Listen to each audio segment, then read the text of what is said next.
Hello everyone, and welcome to today's pedestrian-focused webinar. Well, sponsored by the Federal Highway Administration's Office of Safety and the Pedestrian and Bicycle Information Center. Today's webinar will explore the updated Pedestrian Safety Guide and Countermeasure Selection System, or PEDSAFE, and we'll be speaking with Charlie Zagier of the University of North Carolina Highway Safety Research Center, Dan Navers of VHB, and Peter Lagerwey of the Tool Design Group. My name is Dan Jeline, and I'm the Program Manager at the Pedestrian and Bicycle Information Center. I'll be facilitating today's webinar. Attendees, if you can hear me and if you can hear our speakers, please click the hand in the box in the upper right-hand corner of your screen to raise your hand so that we can be sure you can hear us. And we'll give you all a few minutes to raise your hands just to show that you can hear us and that you're all on board here. Good. Hands going up, that's great. Looks like everybody is able to hear us. That's great. Thanks everybody for joining us today. Before we get started with today's webinar, I just want to go through a few administrative details and some information about the functionality of the webinar software. If for some reason your computer or web browser freezes up during the webinar, please just reload the website and log back into the program. You should be able to rejoin the session. Please note that attendees will not be able to speak during the webinar. Though you won't be able to speak, you will have the ability to ask questions by entering them in the question box. If you have a problem during the webinar, you may enter it here. I'll monitor the questions and respond to you if I'm able.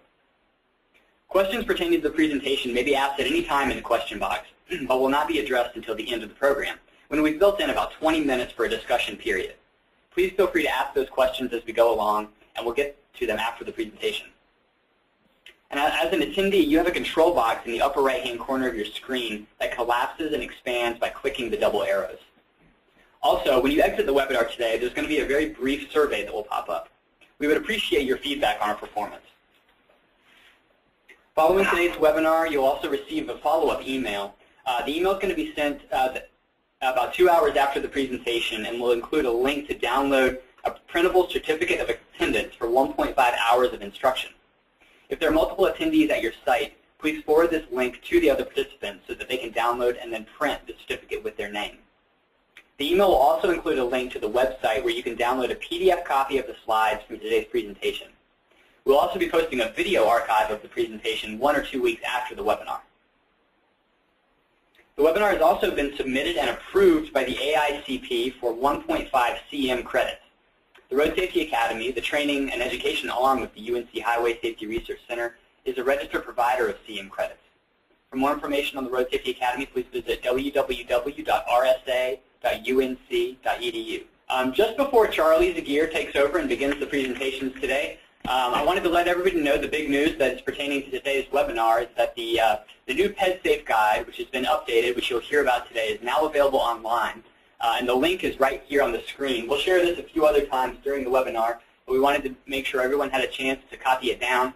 That is a new tool that's available that you'll hear about today. So please now give your attention to Charlie Zagier, who will take over and start talking about PEDSAFE. Okay, Dan, thank you very much. So, by the way, on the link, you do need to capitalize the word PEDSAFE for the link to work currently, so just keep that in mind.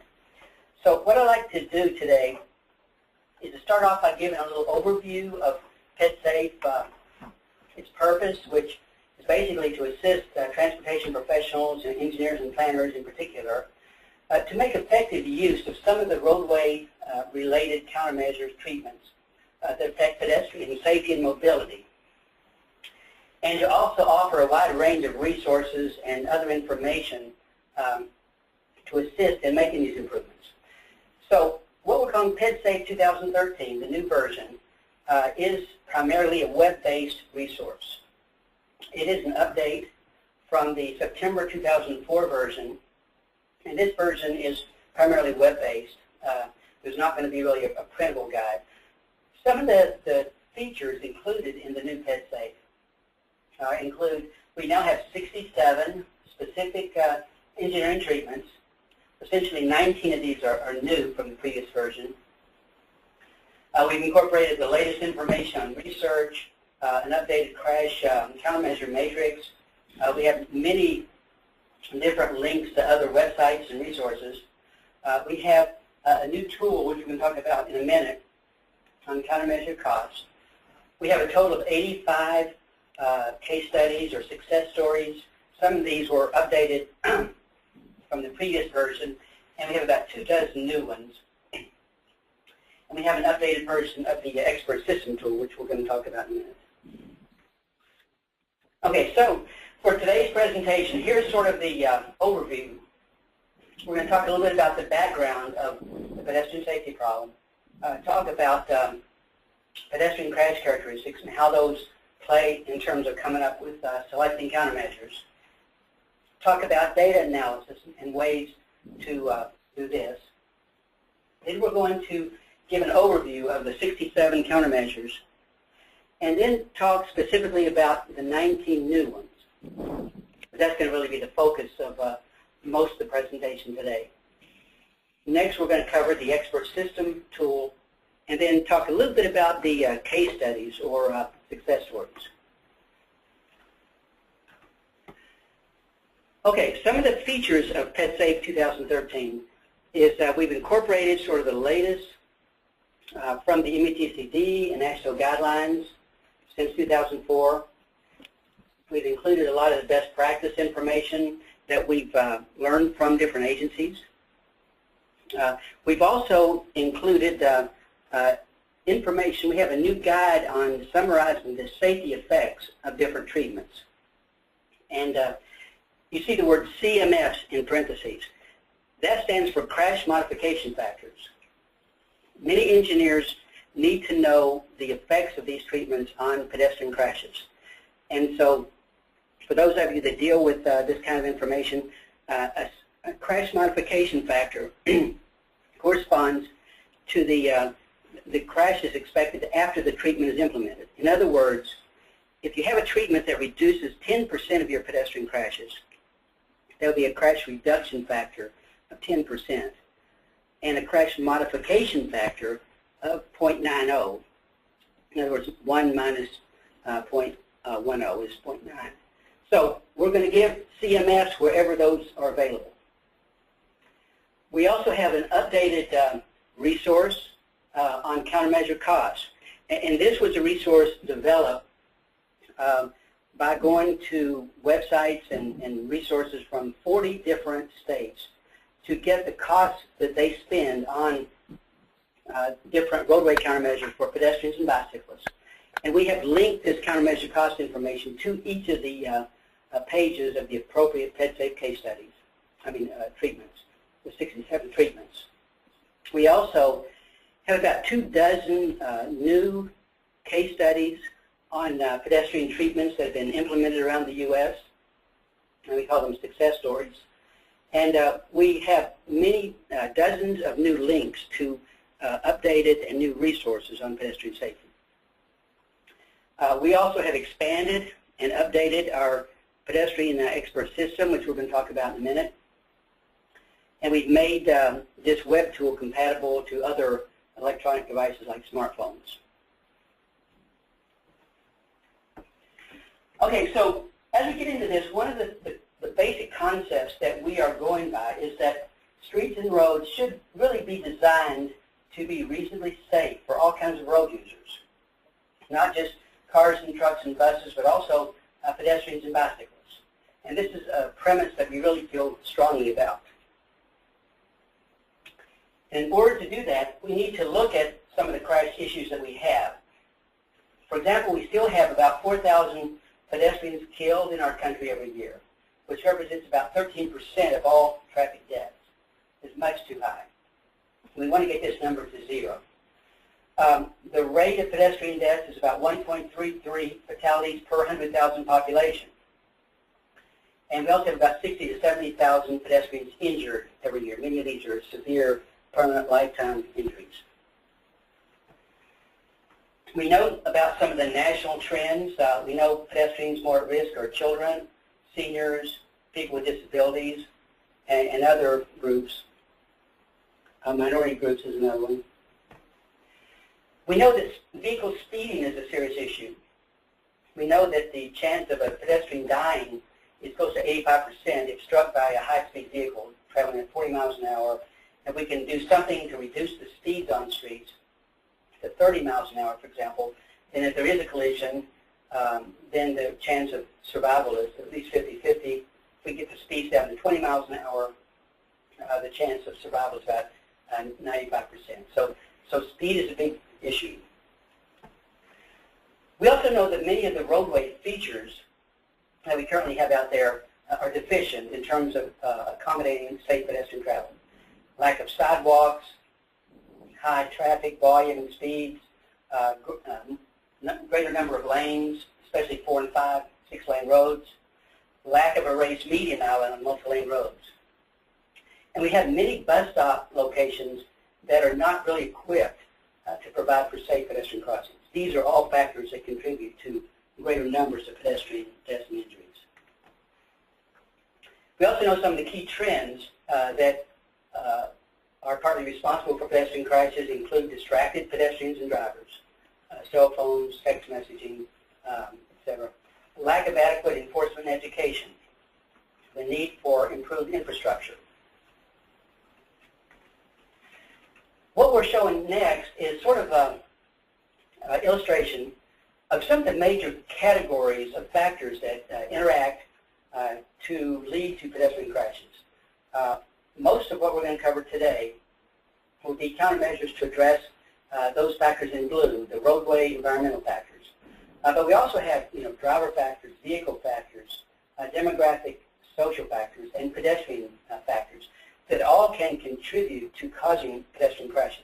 Now, while PEDSAFE 2013 is primarily intended to address some of the issues in the blue, they can also relate to some of the other factors. For example, we know that if you build good, safer design, that can also result in better, safer behavior on the part of drivers and pedestrians.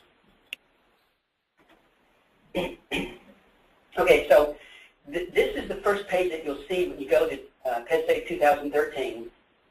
You can see sort of in the upper middle of the page, it's got the guide. It talks about the background, statistics of pedestrian crashes, how you do analysis to analyze crash trends, how you implement improvements.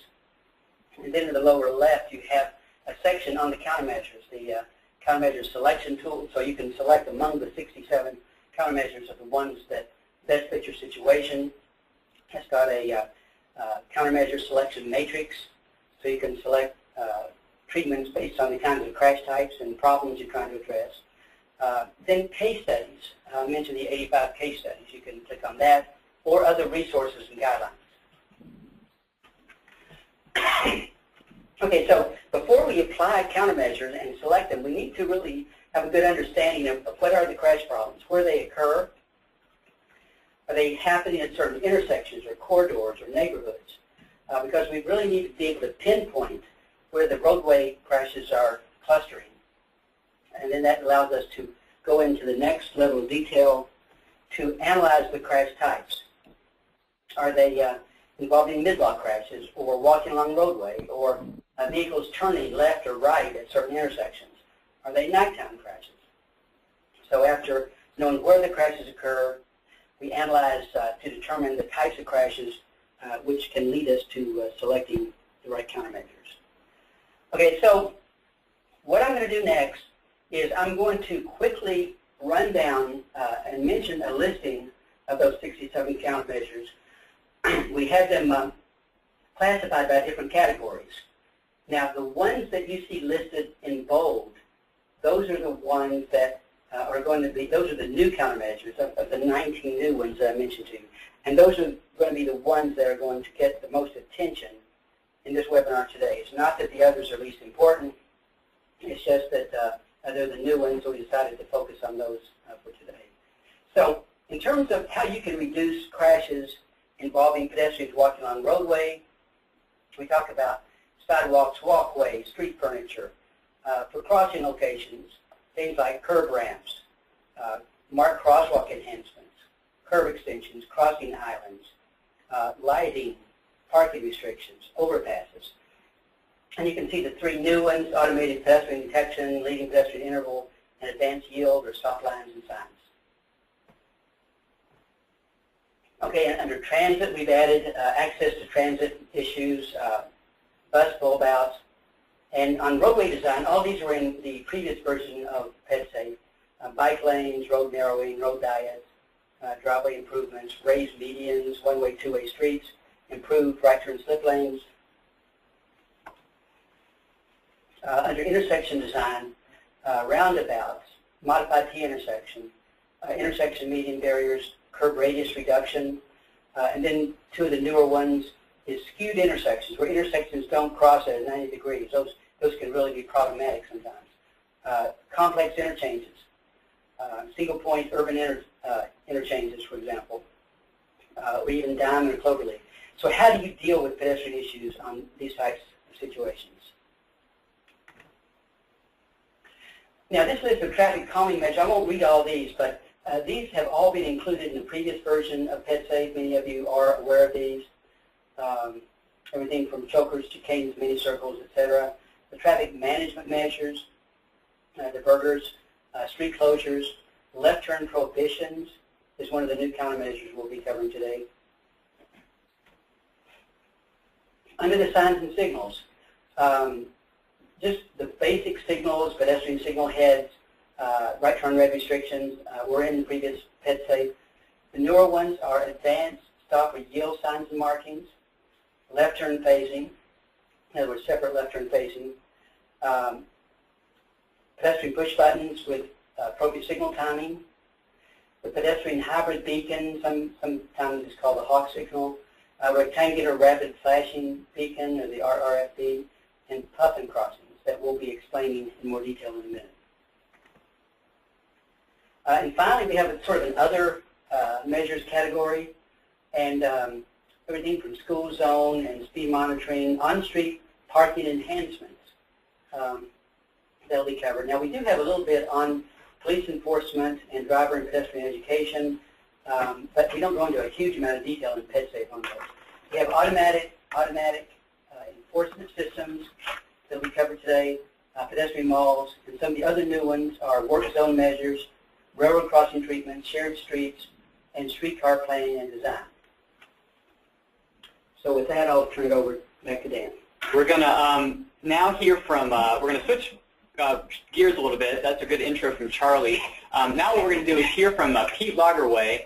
He's going to start talking us through some of the details of some of these new countermeasures in order, and he'll be followed by Dan Neighbors, who will take on a few other countermeasures. So Pete, whenever you see the indication on your screen to accept, please go ahead and take over the presentation. Okay, can you see my screen? Yes, we can. Okay, great. Thank you. As Charlie mentioned, there's 67 different treatments here, and obviously we're not going to have time to cover them all. So as a way of sort of introducing some of the things that are in PEDSAFE, we thought we'd go over some of the new treatments that are introduced into this new version of PEDSAFE. So think of them as examples of what you'll find here. Again, the focus is going to be pedestrian safety, and I'll cover that when we go. By the way, my computer has been going in and out a little bit, so if you lose my screen, let me know, and you may need to go back to your screen, and I can still go through it. Okay, first one here is parking restrictions, and this is a new one that was added, and this is simply adding signing or paint, as you see in the picture here, to reinforce the fact that you do not want to park and cannot park too close to an intersection. One of the advantages of this is that it's relatively cheap, and you can see from the CMF you get very, very high value on this one, and so it's one that we think is important in terms of reducing pedestrian crashes, and the main purpose here, of course, is to improve sight distance. The next one is that we've added is automatic pedestrian detection, and there's sort of two parts to this. One is that instead of pushing a button, you can be automatically detected, and this is really an advantage for folks who may have a tough time pushing a button. The other sort of nuance to this is Some of the equipment out there now will also give you a few extra seconds if it detects that you're still in the marked crosswalk. So again, this is a really good tool in locations where you have people crossing that may need a little extra time to cross the street. Again, this is a new tool. It's also an area that's still developing and seeing new kinds of technologies coming out. One of the things to look at under considerations here, of course, is to look at where you put the detection so that you don't accidentally trigger it when you don't want to, but make sure that it also picks up folks when they do cross the street. LPIs, leading pedestrian interval. This is another new one that's in PEDSAFE, and what an LPI does, and you can see from the picture here, it gives the pedestrian a 3 to 7 second jump. So if you look at the picture, you'll notice that it has a red light for the motorist, and at the same time, it's telling you to go ahead and walk. So it gives you that opportunity to create a presence and then go forward. Pete, it's taken just a minute for us to get your slide updated on our screen. We're still on automated PED detection over here. We'll see if it catches up in just a second, but we may decide to pull your slides up on our end and have you walk us through them. Yeah, why don't you do that? Yeah, let me just toggle over. Give me just a second. I'm going in and out. Everybody, we'll have this fixed in just a moment.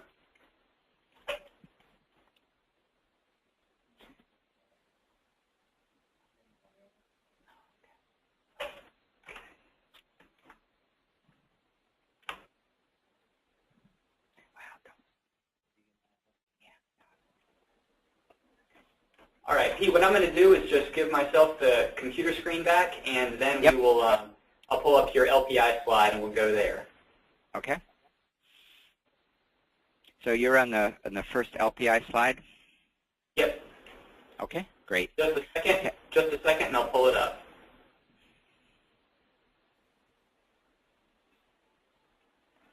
Okay, we're here now. If you can just, we're on the first LPI slide, and then just let me know when to advance, and I'll move forward. Sure. Okay. Well, I think you heard the audio, so I think I described that slide, and you, again, just look at the picture there. Note that it's red for the motorist, and it shows the walk signal for pedestrian, and it gives you a 3 to 7 second jump to establish your presence. Next slide. So some things to consider in terms of where you want to put this. Certainly you want to consider it where there's high pedestrian volumes, where maybe there's a history of either crashes or complaints about aggressive driving and people not stopping. And also right turn on red laws might limit their effectiveness, so sometimes there's also a restriction on right turn on red when you install these. And again, this is a really good tool to use in areas where you may have vulnerable pedestrians or a lot of pedestrian use. Okay, next slide. Thanks. And Pete, I'm on the next slide now, advanced yield stop signs. We just had a question. I thought it would be a good one to go ahead and respond to now. The CMFs listed here, are these specifically pedestrian crash modification factors, or are these crash modification factors for all crashes? If you could just make a note on that. Sure. These CMFs specifically refer to pedestrians. So when you look at all crashes, you might get different numbers in some of these different applications. Great. Thank you, Pete. We're on the advanced yield stop signs now. Okay. Advanced yield stop sign. This one is particularly important, and it's new in the MUTCD as well. And this picture here shows a mid-block crossing. And one of the things that we know is we get pretty high, can get high crash rates for pedestrians on multi-lane roads in particular. People tend not to get hit in the first lane, but in that third and fourth lane. So what this does is it provides an opportunity to put a stop line or a yield line, depending if you're a yield or stop state, 20 to 50 feet from the marked crosswalk, generally based on speed. So if you have a 30-mile-per-hour speed, then you're going to want to have it at least 30 feet back. If you get it too far back, then people don't connect the stop bar with a crossing, and it tends not to work really well. So this is a really good tool to increase visibility and to prevent the multi-threat crashes. Next slide. This is access to transit, and two main points here with relationship to transit. One is that you need to be able to get to the transit stop, and so that's the sidewalk connection to the transit stop. And then the second one is that wherever there's a transit stop, you need to be able to get across the street. So you see the picture here. The bus is on the far side of the transit stop, and that's usually, the far side of the marked crosswalk, and that's so that the bus doesn't hide oncoming traffic. And again, the 2 points here is the sidewalk and then also the crossing. Next slide. Just a couple of considerations with relationship to the sidewalk. It needs to connect to other sidewalks. Quite often, if you can connect it to an intersection or destination, so it doesn't just become an isolated sidewalk that doesn't get anywhere. And just jumping down to the third bullet there, in general, if it's usually better to go to the far side where possible, recognizing that there are situations where near side is also okay, and that's articulated more in the PEDSAFE. And again, you can see that the bus here is located, or the crosswalk is located behind the bus. Next slide. Bus bulb outs. Again, this is another new one, and the really nice thing about a bulb out, of course, is that it increases reliability and safety for the patrons for the bus, and it provides more space for pedestrians loading and unloading. Next slide, some considerations. When you do a bulb out, and this would be the same as a regular bulb out, you don't want to go out too far and say encroach in, where there might be cyclists who might hit it. Obviously, you can only do a bulb out where there's parking. You can't do it into a travel lane. You really want to, at intersections, look at the curb radii, and smaller the better, of course, in terms of managing speed, with the understanding that there's all sorts of exceptions for trucks and things like that, depending on the design user of the space.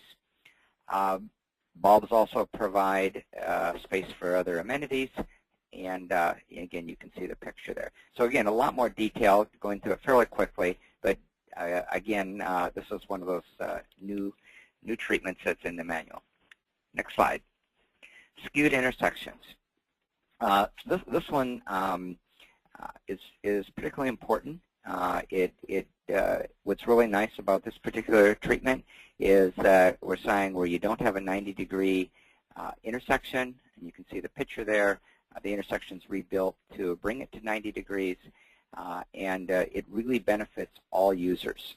All crash types tend to go down, but we don't have the CMS specifically for pedestrians, but they certainly do go down for all modes in general. And some considerations to think about here of, they can be fairly expensive to install, so you want to put them on select locations where you have, say, school walking routes, where you're crossing the street to get to a bus stop, where maybe there's just a lot of pedestrians, vulnerable users, but the real advantage is that it increases sight distances, and then, of course, is it reduces the exposure time or the crossing distance that a pedestrian needs to do when crossing the intersection. Next slide. Accommodation at complex intersections. Typically, this is thought of in terms of intersections near on and off ramps. And 2 points here. One is that we know that pedestrian crashes tend to be higher near on and off ramps, and part of it is the psychology of going faster or coming off a freeway. The other thing that we notice a lot of is that the intersections near on and off ramps tend to be designed for higher speeds, and of course people then go faster. And one of the points here is that wherever possible, to design the intersections near freeway on and off ramps, design them in a way that you would design any other intersection. In other words, keep the corners tight, allow for pedestrians to cross so that it really looks and feels the way that you would expect any other intersection. Now, of course, there's considerations where you need to not have backups on the freeway and some other situations, and certainly there are exceptions. But don't just assume that you're going to design these complex intersections near freeways at high speed. Quite often they can be designed at lower speed. And again, because this is a location where there's a lot of pedestrian crashes, you can get really good value by focusing on this area. Next slide. There's a new section in here on temporary traffic calming, and this one's important because a lot of times when you introduce a new measure, there may be some community resistance to it. They haven't seen it, and so if you're introducing something like, you can see the picture here, it's a temporary extruded curb to straighten up an intersection to make it come in closer to 90 degrees. So you can use temporary curbing, you can use paint and buttons, but the idea here is to do a temporary measure to introduce a new idea to a community. Obviously you want to involve the neighborhood in the evaluation, and you want to pick a location that has a very high likelihood of success, because if it's the first time you're doing something in a community and it fails, chances are that it's going to be a challenge to do it again. So certainly this is one of those more of an implementation strategy as much as anything. Okay, next slide, left turn prohibitions. This again is a new one. This one you want to be very, very careful about how you use, but the description here is that you use a physical barrier to prevent a left turn. As I think we all know, is that conflicts tend to occur when there's a concurrent walk and left turn movement at the same time, and sometimes that you want to eliminate that left turn, and of course that eliminates that conflict. Some of the places you might do these, for example, is if there's a bicycle boulevard and you really want to make a through movement for the bicyclists and the pedestrians, but at the same time don't want to encourage a lot of through movement for the motorists. Next slide. One of the considerations of this one, and this is a reason not to overdo this one, it is a form of diversion, and so it creates out-of-the-way travel. And think of the old toothpaste effect. If you don't allow motor vehicle traffic on one street, it could have an unintended consequence of concentrating on another street. So there's a place for this, and it can work very, very well, but it just has to be done with a lot of care and a lot of public involvement. And I think that's it. I'll turn it back to you. Great, thanks, Pete. What we're going to do now is just keep rolling with the countermeasures. We're going to switch gears and talk to Dan Neighbors. Dan is going to walk us through a few of the other countermeasures that Charlie mentioned earlier. So Dan, whenever you're ready, go ahead and accept the screen control and continue with the presentation. Okay, thanks, Dan. Thanks, Pete. Everybody see the screen? Yep. Okay, good. So before we discuss some of the countermeasures in PEDSAFE, some more of them, I would like to just provide some overall context for their use. Traffic control devices for pedestrians can broadly fit into the three categories that you see on the screen: unsignalized treatments, beacons, and signal treatments. And basically those range from top to bottom, from more simpler treatments to more complex treatments, which really basically parallels smaller facilities that carry less traffic, have less conflicts with pedestrians, to larger, more complex interactions between pedestrians and motorized vehicles when you get to signalized treatments. This is important to note because PEDSAFE provides a decision-making framework for addressing pedestrian safety given the conditions that are present. So that's like one of the major things with the features that PEDSAFE provides. Pete talked about advanced stop lines, and I'm going to discuss the beacon devices that you see there, the rectangular rapid flashing beacon, and the pedestrian hybrid beacon, which is also known as the Hawk, and then some of the signalized treatments, which you can see highlighted on the page as well. So I'll start with the rectangular rapid flashing beacon. The RRFB is a device that uses LED flashing beacons that provide a strobe-like effect warning to motorists, very similar to what you see on a police car in terms of that strobe effect. They differ from the standard beacon devices by providing that rapid flashing frequency, brighter light intensity, and ability to aim the LED lighting at oncoming vehicles so they can see the device. RRFB, it could use active or passive detection to trigger the beacon. That is, could be a push button activated so that the beacons illuminate, or it could have a passive detection device that detects that pedestrians are present. Either way, it's really best when used where the flashing beacon only illuminates when pedestrians are crossing the street, not in that flashing state in its kind of rest state. That's not the intended use for that. There's not a CMF available for this, but there's been a lot of studies that have really shown the effectiveness of vehicles yielding to this device. So it's seen a lot of really good application in various cities and in various studies. Some of the considerations, it's not currently in the MUTCD, but the design, placement, and use should be in accordance with FHWA's interim approval, which allows for using the RRFB with standard warning and markings. As you can see in this photo right here, solar panels can be used. So if you have a situation where you don't really have access to power, then it makes it a little bit easier to apply that, especially in more remote locations. Another consideration is that it should really only be used in locations with significant pedestrian issues. It shouldn't be used everywhere. Like a lot of signs and other things, if you do use these things everywhere, then it kind of drivers become desensitized to the conditions that are present.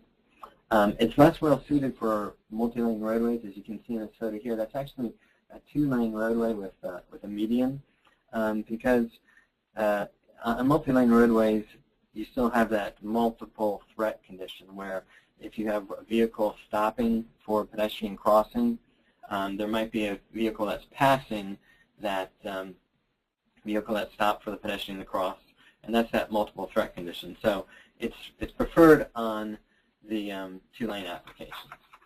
You can see that the costs there are also shown. So in general, it's less expensive than a traffic signal. Okay, the next device I'll talk about is the pedestrian hybrid beacon, and like I said, that's also known as the Hawk signal. It has high compliance when compared to a regular flashing beacon, not the rectangular rapid flashing beacon that I just described. And maybe the best way to describe it's what the pedestrian hybrid beacon does is on the picture here that you see on the screen.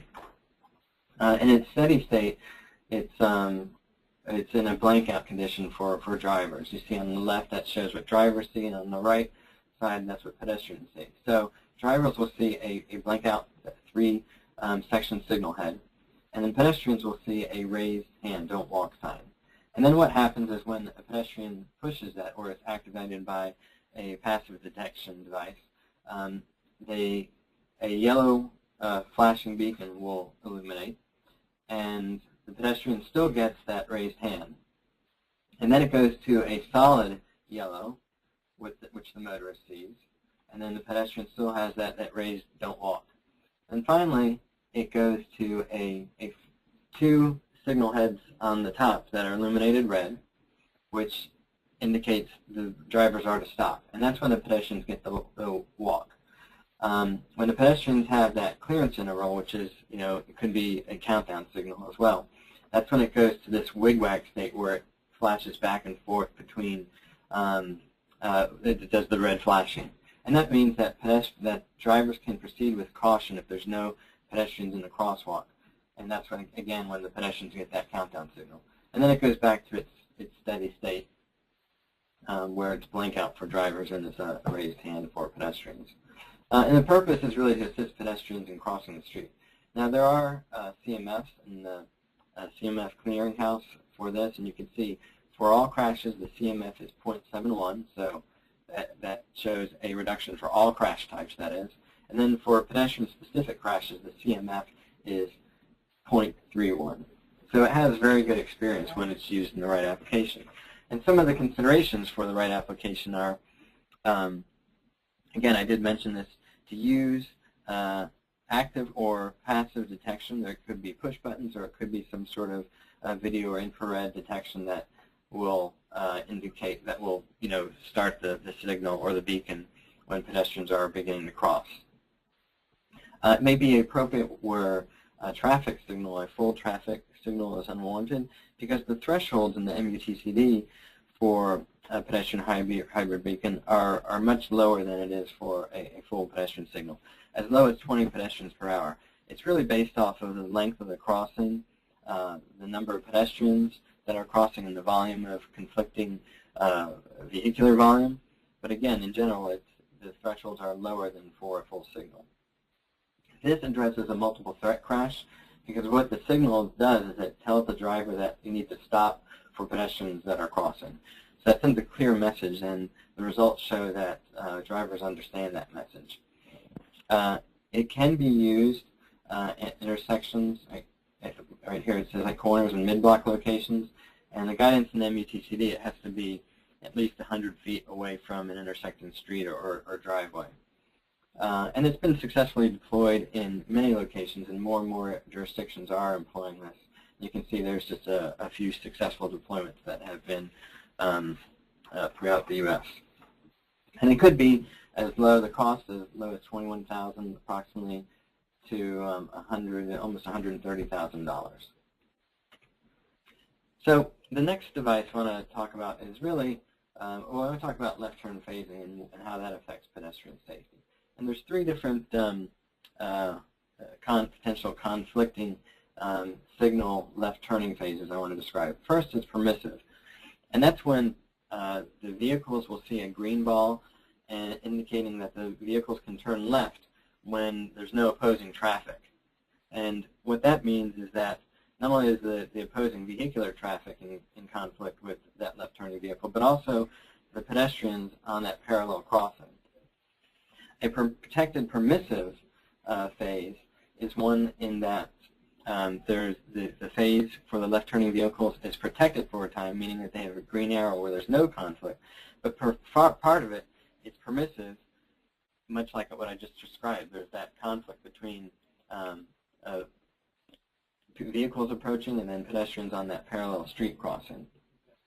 And then protected is where the vehicles, left-turning vehicles, have an arrow, and there's no conflicting movements, including no conflicting movements with pedestrians. And the purpose of this is really, since left-turn crashes can be severe crashes for pedestrians, it's really reduced conflicts with pedestrians when crossing on that parallel that parallel movement with the vehicles. So the CMF, converting a permissive phase or a permissive/protected phase to a protected left turn phase, the CMF is 0.57, so it's quite good. And that is for pedestrian crashes. Some of the considerations are putting in, deciding what kind of left turn phasing can really be quite complex. You really need to balance the needs of all modes while providing the safest environment possible. You can see the first bullet here is if you do put in a left turn lane, first of all, for your left turning vehicles, you have a reduction in rear end crashes, which is good. The thing is that when you add more lanes to a cross section, you're making that crossing for pedestrians longer, and you have to dedicate more of your clearance interval to have pedestrians cross.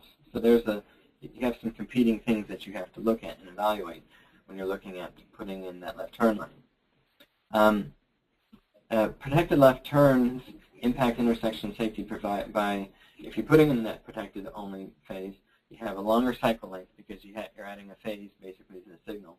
And then sometimes that affects the signal, the coordination between adjacent signals, meaning that it could be quite costly and have impacts throughout your network or throughout your corridor.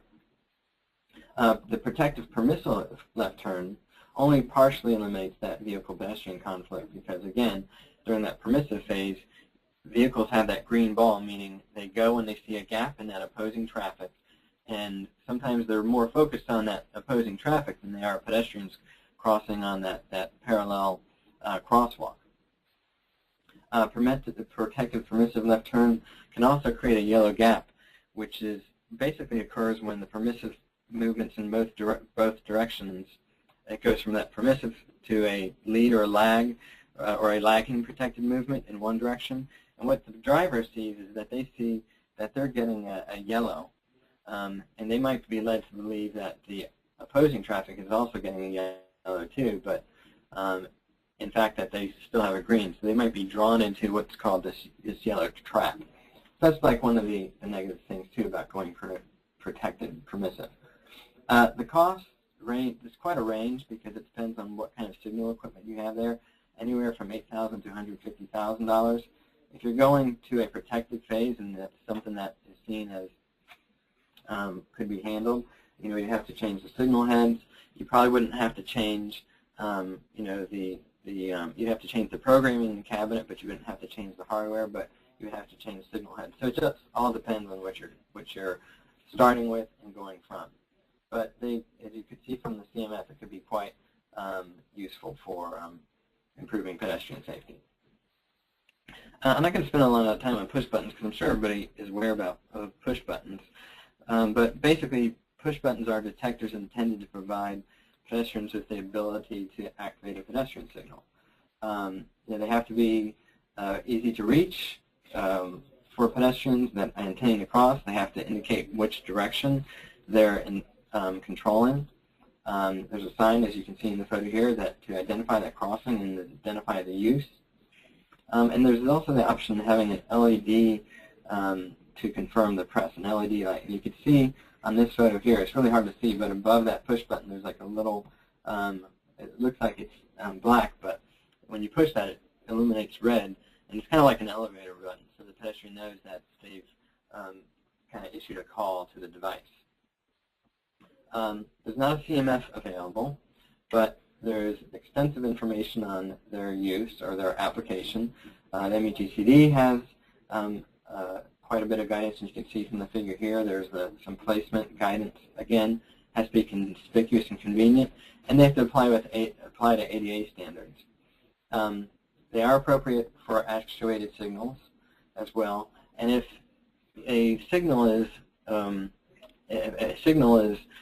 works so that the pedestrian only crosses to a median point, then they have to be placed in that median as well. And it's not always necessary when you have pedestrians always provided a walk signal indication. They could be very, very cheap. The cost is, for just the pedestal and post, is anywhere from $800 to $1,200. And one of the other considerations too is you could also provide accessible pedestrian signals. And really these are devices that communicate information about the pedestrian crossing in non-visual formats such as audible tones, verbal messages, and vibrating surfaces. So that's another kind of consideration with the push buttons. Next I'll talk about PUFFIN Crossing. And you can see here the description is really it's using active detection of pedestrians to provide additional time for pedestrians if they're still in the crossing. This is similar to the automatic detection that Pete discussed early in the presentation because it's tracking the position of the pedestrians in the crossing, and it will extend or shorten that pedestrian interval as needed. PUFFIN crossings used overseas have used passive detection devices to register the presence of a pedestrian in position waiting to cross as well. And their use in the U.S. hasn't really considered that yet. In the U.S., there's been limited application, and of course there's limited application where you use these. You use these typically where you have a high frequency of pedestrians need additional time to cross, or you might have slower pedestrians. Where it stands right now is that there's a need to evaluate the accuracy of the various detector types in the U.S., but its intent is for use with traditional full traffic signals or pedestrian hybrid beacons. One of the cities that has really used PUFFIN crossings or is experimenting with that is the city of Tucson, and what they've used the PUFFIN crossing in conjunction with pedestrian hybrid beacon. You can see here the cost for that application was somewhere between $80,000 and $150,000. The main benefit or main attraction of this device is that you're only really providing that signal time that's needed for pedestrians to cross, and if they need that additional time, then that's provided. But if they don't, then it turns it over to vehicular control phases. So that kind of covers the traffic control devices. Now there's some of the devices that fit into the other category that I want to discuss. There's two right here that fall under this broader category of automatic enforcement systems. And the first is red light cameras, which take photographs of vehicles entering the intersection after a traffic signal has turned red. And that's been in use in over 500 cities in the U.S. The second device is automatic speed enforcement cameras, which are similar, and they take photographs of vehicles violating the posted speed limit. And that's been in use in about well over 100 jurisdictions. You can see here the CMF for red light cameras, and there's quite a range of CMFs, but one of the ones that had the best star rating, if you will, is red light cameras reducing crashes, all crash types in an intersection, and the CMF is 0.75. Now you see it's higher than 1 for rear end, meaning that rear end crashes went up. But overall, red light cameras are generally accepted that to reduce your more severe crash types. And again, I encourage everybody to look at the CMF clearinghouse because there are quite a few CMFs provided for these devices, but this is the one that really had one of the higher star ratings.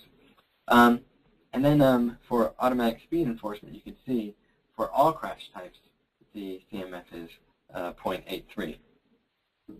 Now the impacts I just discussed, but in addition to that, one of the main things that really affects implementation of these automated enforcement systems is the challenges in getting public support, because many residents question the motives of these systems, and garnering public support is critical to their long-term use. A lot of agencies have put them in and they've been taken out because of some of those questions from the public. So it's recommended that when you implement one of these devices that you start with a comprehensive public awareness and information campaign. Another point to note is that implementation of these devices in some states require specific legislation for their use. And of course, like with a lot of things we're talking about, these systems must be accompanied by engineering improvements. You can see we had cost information for the red light camera, which is anywhere from $60,000 to $150,000. Work zones or pedestrian detours, basically these are signed routes that lead pedestrians away from conflicts, and they're really important because, as you see in the first bullet point right here, is that approximately 15% of fatalities resulting from crashes in work zones involve non-motorists. So there is certainly a trend. And when we talk about protecting pedestrian detours and work zones, we're talking about boardwalks, ramps, barrier separation, overhead protection, things like that. There's quite a bit of information that describes their use, their application, but basically one of the things that's really important for their effective use is providing advance notice to allow pedestrians to select other routes. To minimize that additional time or distance pedestrians must travel when there is a pedestrian detour. Pedestrians of course have to be provided that access to businesses, residents, and transit. ADA is important.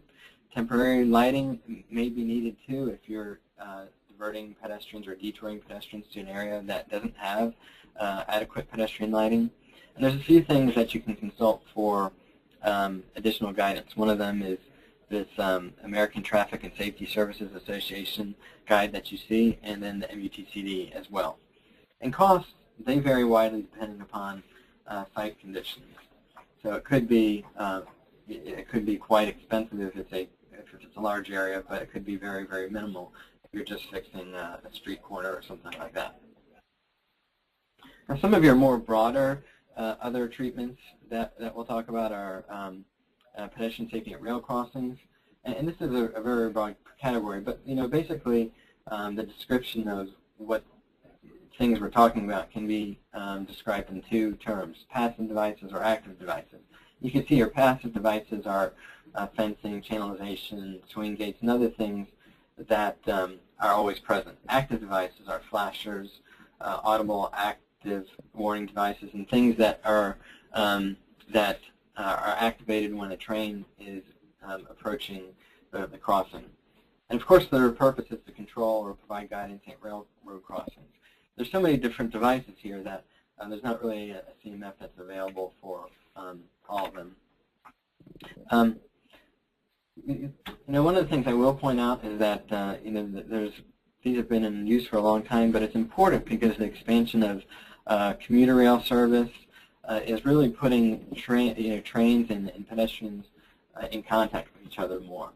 Some of the implementation of these devices, one of the things that's important is to really increasing education, because these devices are so site-specific.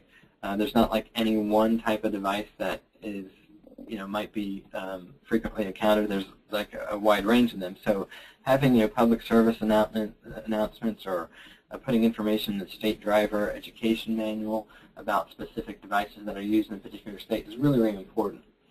In general, passive devices, there's a requirement for those in the MUTCD, and then active devices are installed based on engineering study. There's some other information on pedestrian safety at rail crossings are in Federal Rail Administration's two guides that you see on the slide here. And because, again, there's quite a variation in devices we're talking about, the range can be wide, anywhere between $50,000 to $1.5 million if you're talking about an over or underpass, which is one of those treatments which is frequently suitable in this kind of condition. Another treatment we want to talk about are shared streets.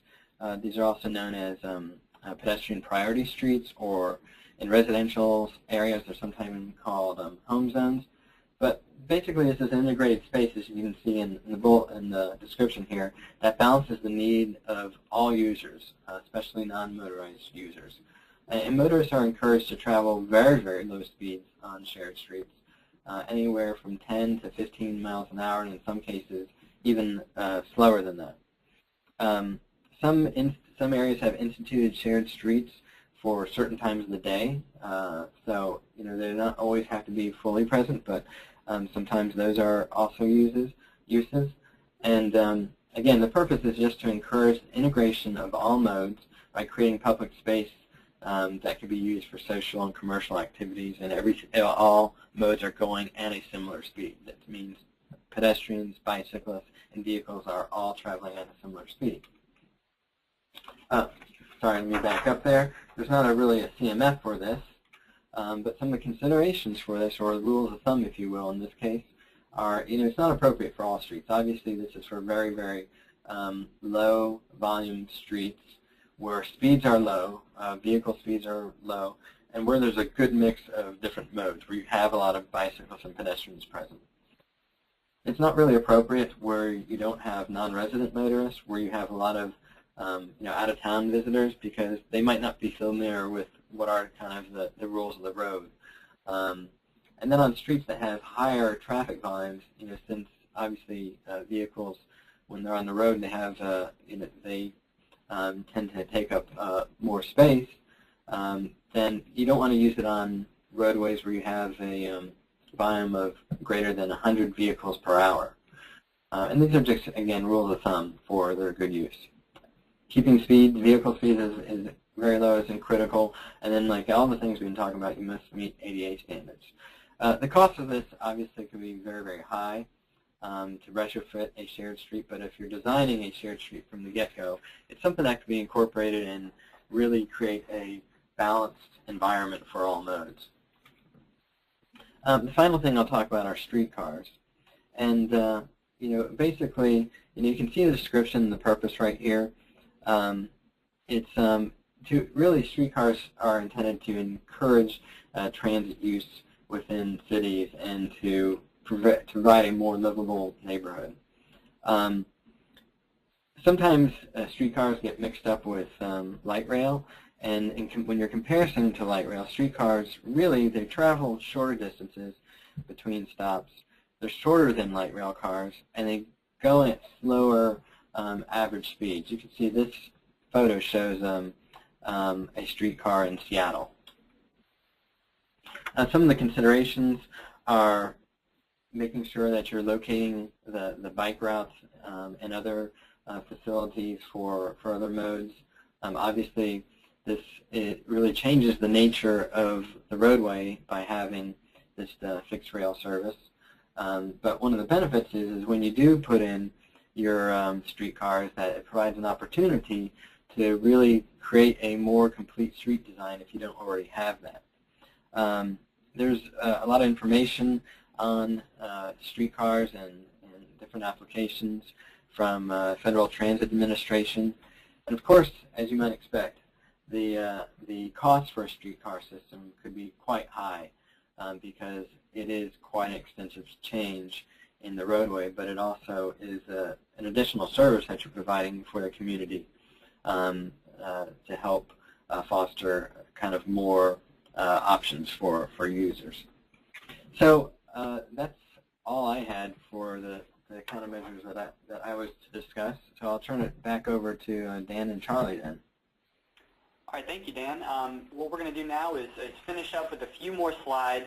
Charlie will talk a little bit more about some of the other features that are coming with this new version of PEDSAFE, and then we'll have a little bit of time for questions and answers. So, Charlie, go right ahead and finish talking about PEDSAFE.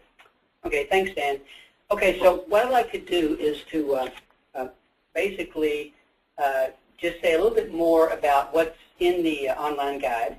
And this slide that you're seeing here gives you just a view of what you would see from the website. 2013 version of PEDSAFE is really intended to be easily readable and easy to access with other links and other resources. So this is actually a page right out of PEDSAFE 2013. When we talk about the countermeasure selection tool, now, as I said earlier, the intent here is to allow users to sort of have an expert in the box, so to speak, so that if you know that you have a particular corridor or intersection and that you have a pedestrian safety problem, whether speeds are too high or a certain kind of crash problem, that you can go to the expert system. You can enter some basic information about that roadway or that intersection, describe your problem, and then it will take those 67 potential countermeasures and narrow it down to kind of a short list. In other words, a list of the candidates that are most likely to be appropriate for that given situation. So what you see here is you see number one, you would enter the name of the location. Then you'd enter the goal of the treatment. Is the goal to reduce left turning crashes hitting pedestrians? Is the goal to reduce speeds on a corridor, or what? And I'll show you how you can do that. And then you describe the site conditions, the number of lanes, the type of signal control, the vehicle speed, the vehicle volume, and things of that type. So let me give you a quick illustration. So here you can see, this was an example from First Street and Main Street. And the goal here was to reduce speeds in motor vehicles. It's a sort of an urban outlying area. It's a principal arterial. A mid-block location where you have more than 25,000 vehicles a day, a speed limit of greater than 45 miles an hour. This happens to be a 5-lane road. There's no traffic signal present, It is along a transit route, but it's not in a school zone, not near a railroad crossing, or not near a work zone. So based on those inputs, you enter that information into the expert system, and then this is the kind of output you'll get.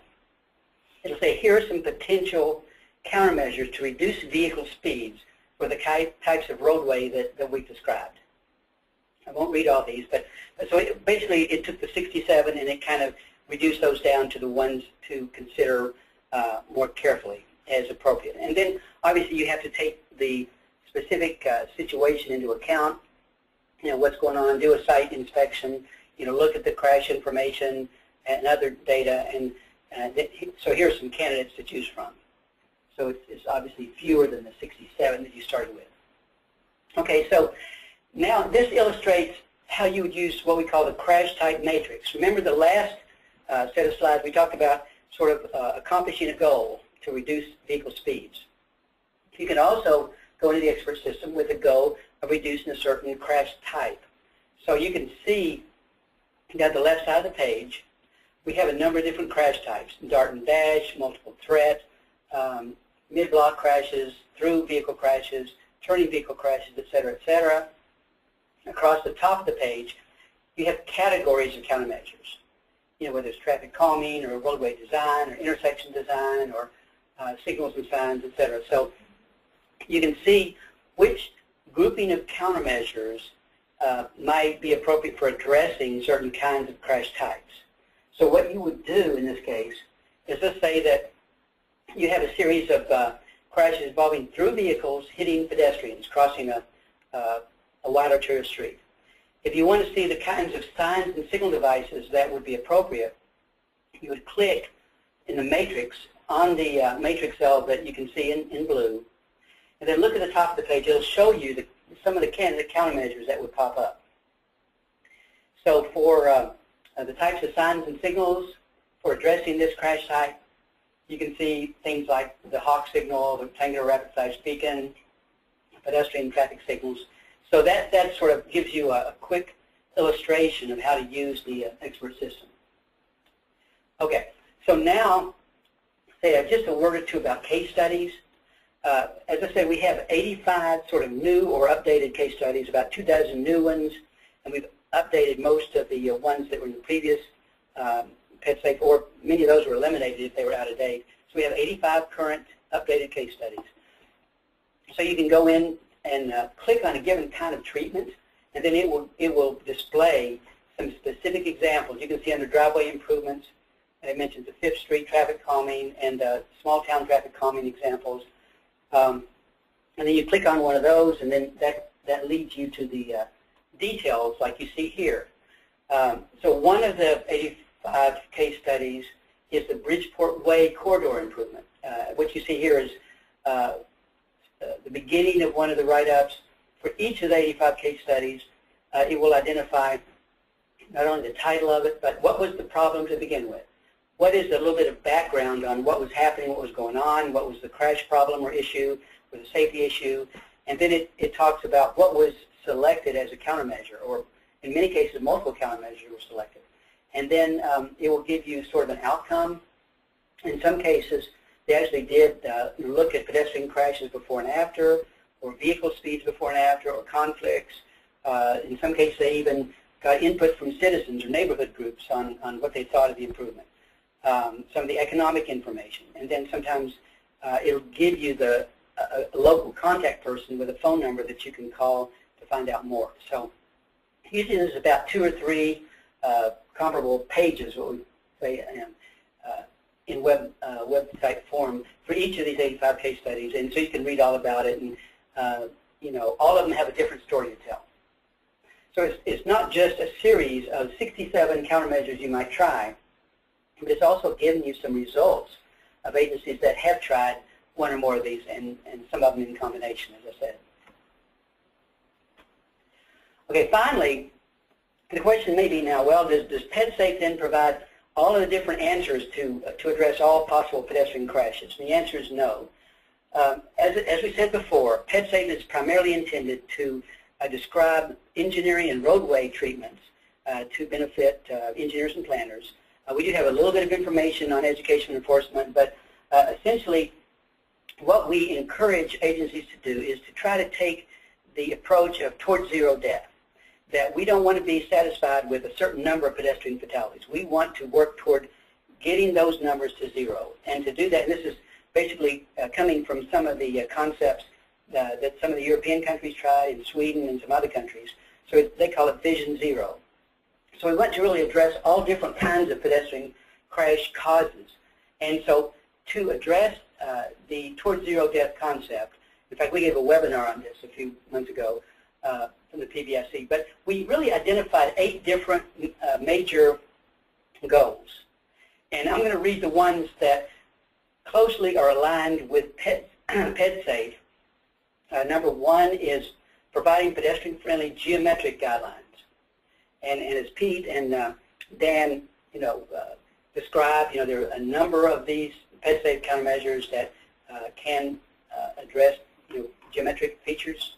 Number 2 is dealing with traffic control devices, signs, signals, markings. And yes, PEDSAFE does address that. Number 4, improving safety conditions for transit users. We have quite a bit of guidance in PEDSAFE on that. And number 7, develop and implement intelligent transportation system vehicles and roadways. Well, we have some of that for some of the ITS roadway treatments, like the automatic pedestrian detectors, for example. Not so much the in-vehicle devices. But you can see some of the devices that are not highlighted. Number 3, expanding funding for safe routes to school and educational programs.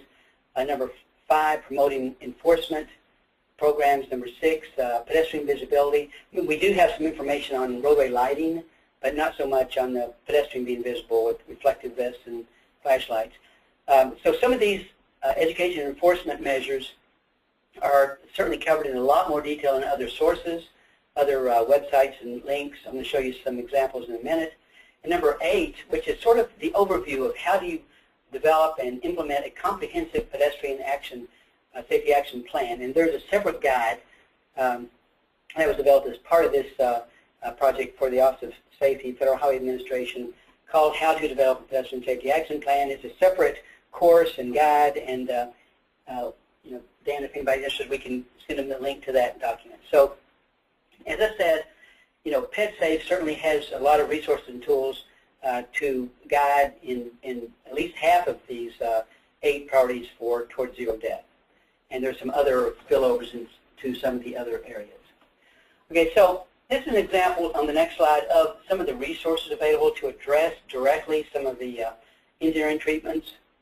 We give the web link to walkinginfo.org and the ITE web link, and there are others out there. Here's an example of some of the printed documents that are available also that can supplement PEDSAFE, and we have links to some of these online documents as well from the engineering standpoint.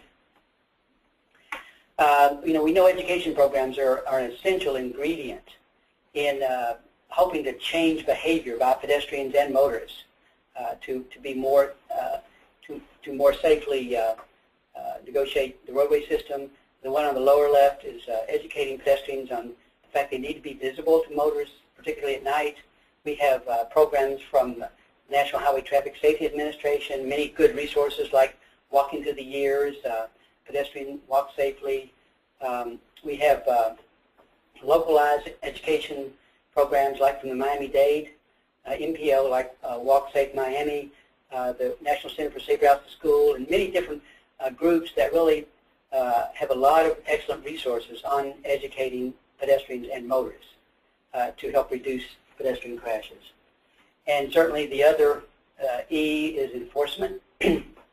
There's active police enforcement, as many communities have, and some of this can be directed at motorists not yielding to pedestrians or failing to stop at red lights or failing to yield when turning, and as well as automated enforcement programs. Dan mentioned some of those. And so, all these E's are essential ingredients in helping to push our pedestrian death and injury rate down towards zero. And so these are things we need to keep in mind as well. We do have many links to some of these resources, but there are many other places you may want to go, and we also have links from our PBSC website, walkinginfo.org. Okay, so Dan, I'll turn it back to you. All right, thank you, Charlie, and thanks also to Dan Neighbors and Pete Lagerway. We have some time left now for questions, and I'll go ahead and say we had quite a few questions come in, and so if we don't get to your questions specifically, I apologize for that. And we also have some information here about how you can submit some additional questions if you have them following the webinar. But let me go ahead and get right into it, Charlie, and start with you and ask a question that came up a few times. Are all 67 of the countermeasures in PEDSAFE approved in the MUTCD? Yeah, well, certainly not all of them are related to sign signals markings. But of the ones that are, nothing is in violation of the MUTCD. And even the one, the rectangular rapid flash beacon, even though it's not formally in the MUTCD, it has gotten interim approval by FHWA, as I understand it. And I've been told that will be included in the next version of the MUTCD. So I think agencies are still encouraged to notify FHWA if they plan to experiment or install some of the RRFBs. But I'm told they will get approved. Thank you. One other question that came in quite a bit was about the cost information that was included for these countermeasures. There's a range given for each one that can be kind of somewhat large in certain cases. Can you talk a little bit more about how the costs were developed and what those include? If they include only the countermeasure cost itself, any installation, maintenance, can you go into that a little bit? Okay. First of all, we did have some additional funding along with this project to really develop a more detailed guide on countermeasure costs for pedestrian and bicycle treatments.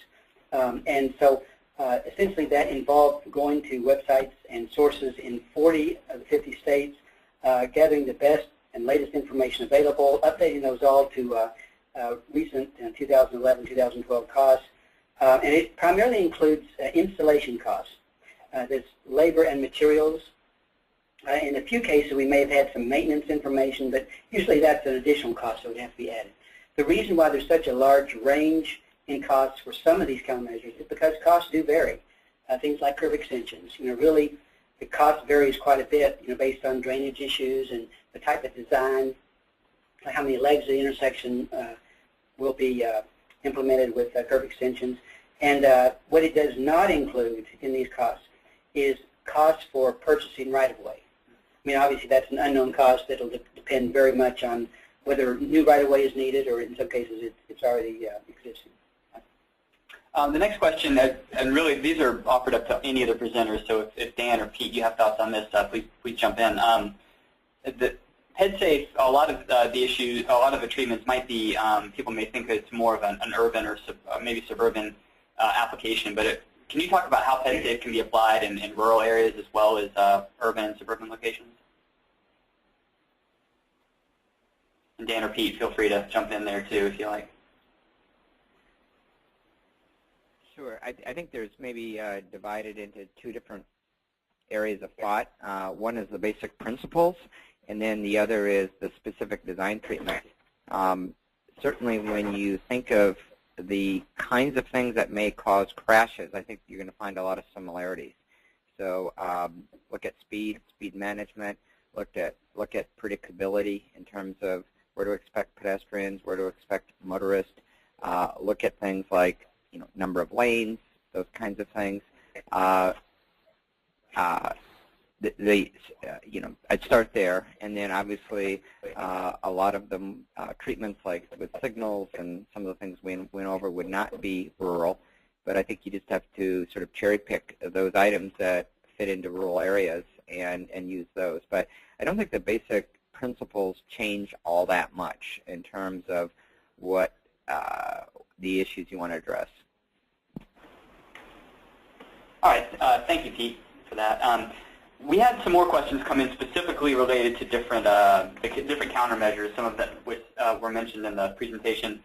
Dan, I was wondering if you could respond to this question about using the rectangular rapid flashing beacon and also the pedestrian hybrid beacon, using either of those treatments at unsignalized intersections as opposed to at mid-block locations. Can you talk a little bit more about what the MUTCD says about that and what some of the applications should be?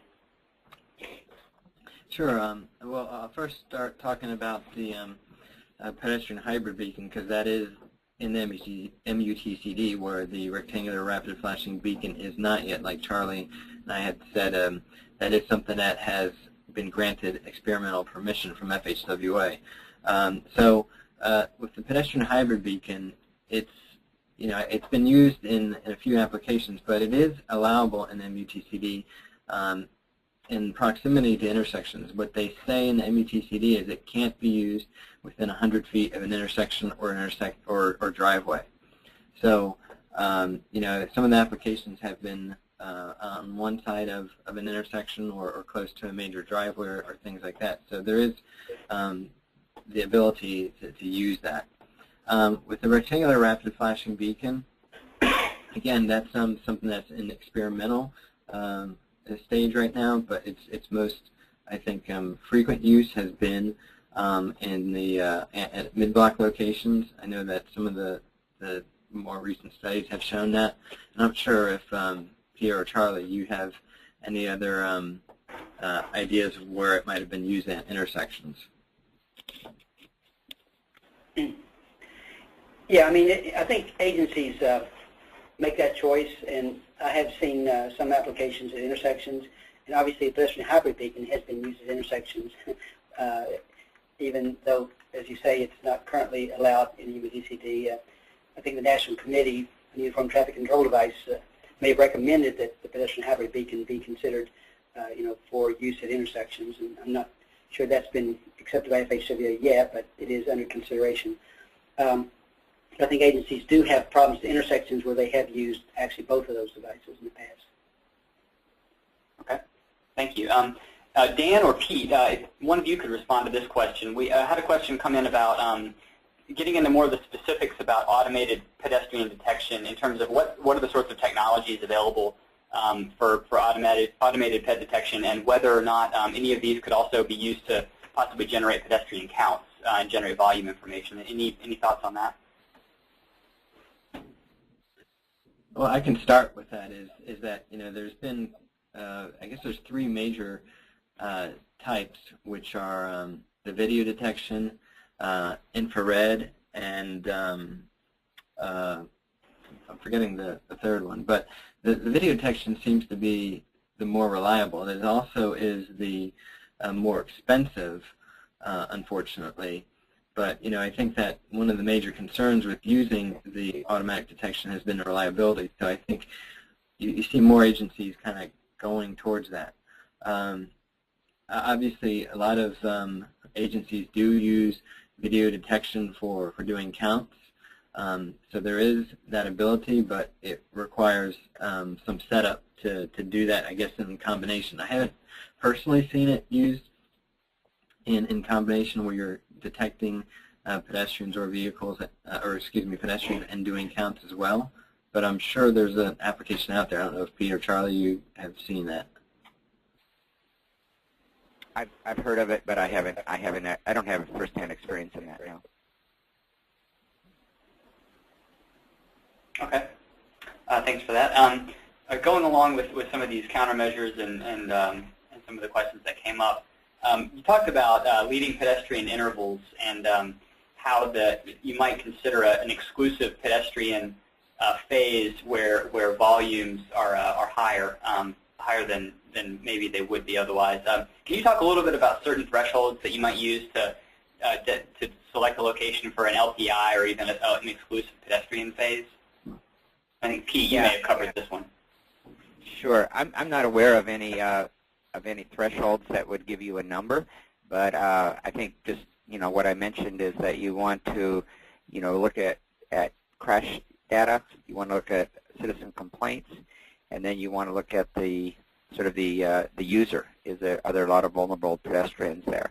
And also then I think quite often just observing behavior in the field, and then pick those locations where you can resolve a problem based on those criteria. But I'm not aware of any thresholds. Okay.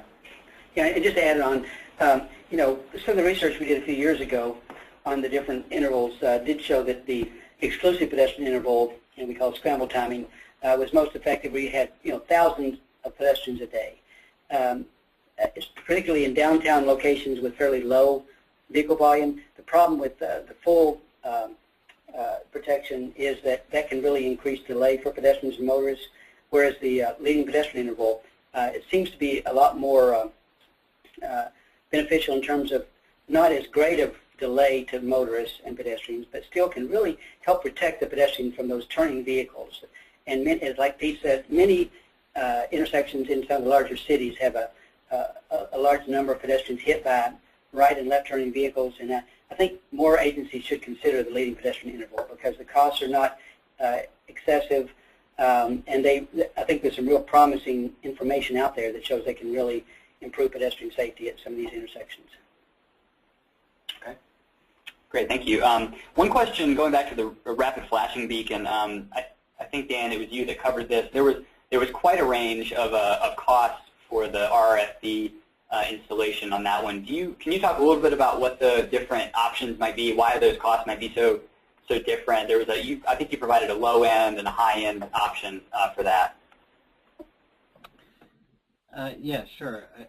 I think like Charlie had said, there's difference in costs sometimes, attributed to different areas might just be, have a higher cost basis. But, with the rectangular rapid flashing beacon it can be implemented where you have, on a two-lane road, let's say, for instance, you have, without a median, you'll have two applications. So you'll have one on the right, one on the left side of the roadway, obviously. But if you have an application where you have a median where pedestrians are crossing, and one of the photos I showed that median application, then obviously you're going to have a third device. You'll have one in the median and then one on each side of the roadway. So, some of the cost variation could be in that setup, whether you're having just two beacons or three beacons on a two-lane roadway. So that's certainly part of it. And then two, there's different types of beacon devices. Sometimes you have the ones that do have the solar panels, and then you can hook it up into your regular using conduit into existing power supplies. So that attributes some of the cost variation too. But I think that a large part of it is just how many devices you're going to put in place based off the conditions that are present. Okay, great. And unfortunately, this is going to have to be our last question because we're running out of time here. But I wanted to get a transit question in here. Can you talk a little bit about the advantages of a bus bulb out when compared to something like a bus pull-out along a corridor? If anybody could talk about that briefly. Sure. Why don't I just touch on that? Obviously, if you have a bulb out, and again, you're only going to do this where you have parking, it means that the bus stays in the traffic stream and doesn't have to leave it and then enter it back in. And so if you have a lot of traffic on a street, it can be hard to find a gap where a bus can re-enter the traffic flow. So it really helps with speed and reliability. And obviously, it can also, you need to look at whether if you just have a two-lane road, whether it sort of blocks traffic, and especially if you have a far side bus stop, you don't want the traffic to back up, obviously, through the intersection. So they work the best when you have like a four-lane road, and then motor vehicles can still get around the bus, but you're still in lane and in traffic, and it can, the traffic can continue to flow. So part of it too is you want to look at the frequency of the buses and how many people are using it. It gets also back to how you do traffic counts. Do 30 people on a bus count the same as 30 motor vehicles, or so are you counting sort of people or machinery? Some things to think about. But certainly if you start counting people and there's a real high bus frequency, say maybe you have 10 or 15-minute headways and the buses are getting a lot of use, when you're counting people, you're going to get a huge advantage if you do the bulb out. So again, probably don't want to do them everywhere, but give them serious consideration.